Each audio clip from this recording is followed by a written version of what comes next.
permanentne. Dobré ráno, zvieratka. Aj vtáčiky, čo lietate.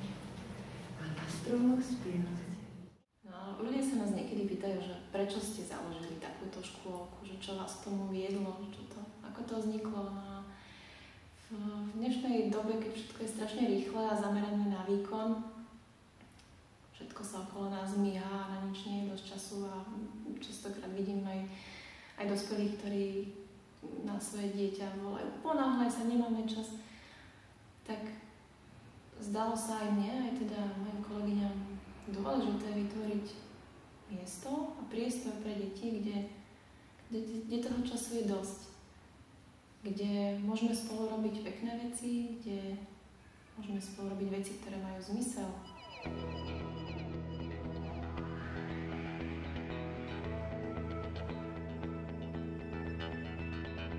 Každý deň je venovaný nejakej remeselnej alebo umeleckej činnosti do poludnia, ktorá vlastne beží popri voľnej hre. Dieťa, ktoré chce, tak môže prísť so mnou trebárs navliekať filc, robiť si z neho farebnú huseničku, alebo tie cestovinky, tým sa pestuje jemná motorika. Deti pracujú s farbami, takže tá tvorivosť v tejto pedagogike naozaj dostáva zelenú.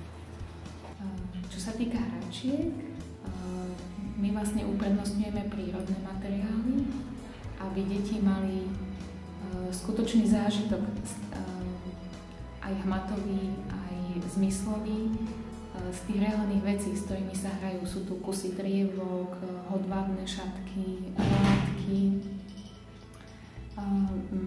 veľa hračiek šitých z filcu, filcované hračky. Všetko sú to také prírodné veci, jemné a na dotyk teplé, že deti sa s tým radi hrávajú a tým, že im vlastne nedávame hotové hračky, ale majú k dispozícii na hranie rebrík, môžu si zobrať stoličky, majú dosky, tým podporujeme ich fantáziu.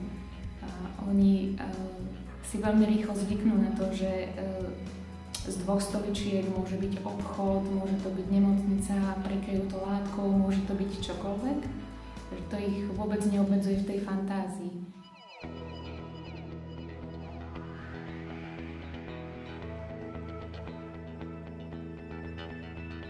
Sme veľmi radi, keď rodičia spolupracujú s nami učiteľkami, aby deti videli našu spoluprácu, napríklad keď upratujeme, alebo keď máme slávnosť. Teraz sme mali Jánsku slávnosť, teraz máme slávnosť k ukončeniu roka škôlkarského.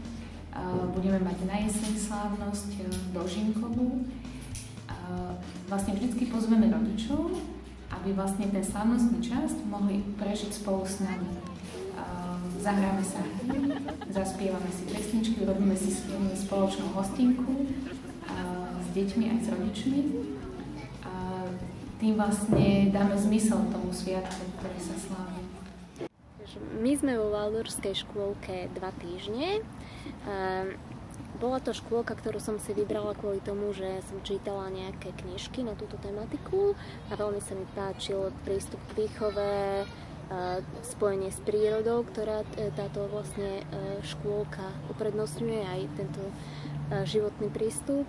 A chcela som vyskúšať, akým štýlom vlastne to funguje v praxi, pretože som čítala len teóriu a prišli sme sem kvázi na taký letný tábor, ktorý táto škôlka ponúka a musím veľmi pozitívne zhodnotiť, že obidve dievčatá, ktoré tu mám, jedna je 4-ročná, jedna je 2,5-ročná, sa veľmi rýchlo zadaptovali. Od prvého dňa boli úplne, ako keby tu chodili roky. Na zelenej lúke sedí záhľad, prepletá nožami ako najviac. Ja by tak prepletala, keby také nožky mal, ako zajac, ako zajac. Náš príbeh je taký, že sme sa zapísali do klubu Hviezdička, kde sme boli aj prijatí. Ale potom sme si to nejakým spôsobom rozmysleli, lebo tá škôlka bola pre nás veľmi ďaleko, v podstate dosť nedostupná. A prihlásili sme sa do normálnej základnej štátnej škôlky, kde sme teda od septembra nastúpili a začali sme chodiť do škôlky. Začal Adam chodiť do škôlky, ale v podstate vydržal chodiť asi mesiac a postupne každým dňom to bolo len také horšie s tým, že sa dosť uzavrel a v podstate bol často chorý a mával také dosť aj agresívne správanie, keď došiel zo škôlky domov a proste sa na to nejakým spôsobom nepáčilo, jak to celé prebieha. A potom sme teda veľmi narýchlo zháňali znovu nejakú možnosť sa dostať do Hviezdičky, ale už to teda nebolo možné. A vtedy sme objavili túto škôlku Jablonku ako waldorskú škôlku a v podstate bližšie k našemu bydlisku, z čoho sme boli veľmi radi. A teda boli sme prví, ktorí sa tu prihlásili a začal teda Adam chodiť do tejto škôlky. S tým, že sa teda jeho správanie aj vôbec celý jeho život sa úplne radikálne zmenil k lepšiemu a v podstate teraz sa teší na každý deň, keď môže ísť do škôlky